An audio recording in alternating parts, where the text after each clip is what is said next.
Good morning বন্ধুরা, সকাল সকাল বেরিয়ে পড়েছি স্টেশনে। কারণ মে মাসের 1 তারিখ শুক্রবার আমার মেয়ের প্রোগ্রাম ছিল শান্তিনিকেতনে। তো আমরা মালদা স্টেশনে পৌঁছে গেছি। তারপরে দেখো সবাই পৌঁছে গেছে, আমি লেট ছিলাম। তো স্কুলে সবাই পৌঁছে গেছিলো, নাচের ক্লাসের বান্ধবীরাও পৌঁছে গেছিলো, আমার বর দেখো এখানে, তারপরে ভাই। তো আমরা ট্রেনে উঠলাম, উঠে ব্যাগ ট্যাগ রাখারাখি করার পরে বরকে জিজ্ঞাসা করলাম কেমন লাগছে। বর বলল তো ভালোই লাগছে ট্রেন জার্নি।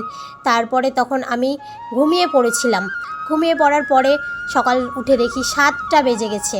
তারপরে আমি একটু ট্রেনে বান্ধবীদের সাথে দেখা টাকা করে এসে বাইরেটা সুন্দরভাবে আরাম করে বসে দেখার জন্য বসে পড়লাম। বসে পড়ে দেখছিলাম বাইরেটার সুন্দরটা, খুব সুন্দর লাগছিল। তারপরে বান্ধবী এসে বসে গল্প করছিল আমার সাথে।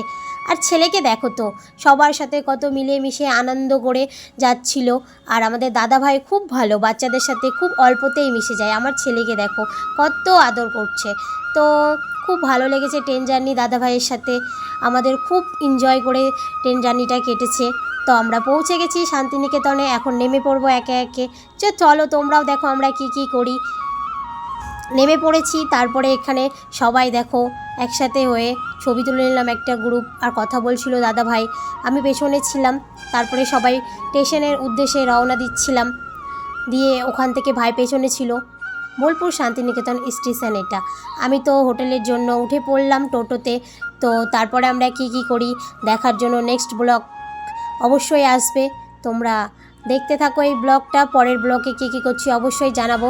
ভালো লাগলে লাইক কমেন্ট শেয়ার করে দিও।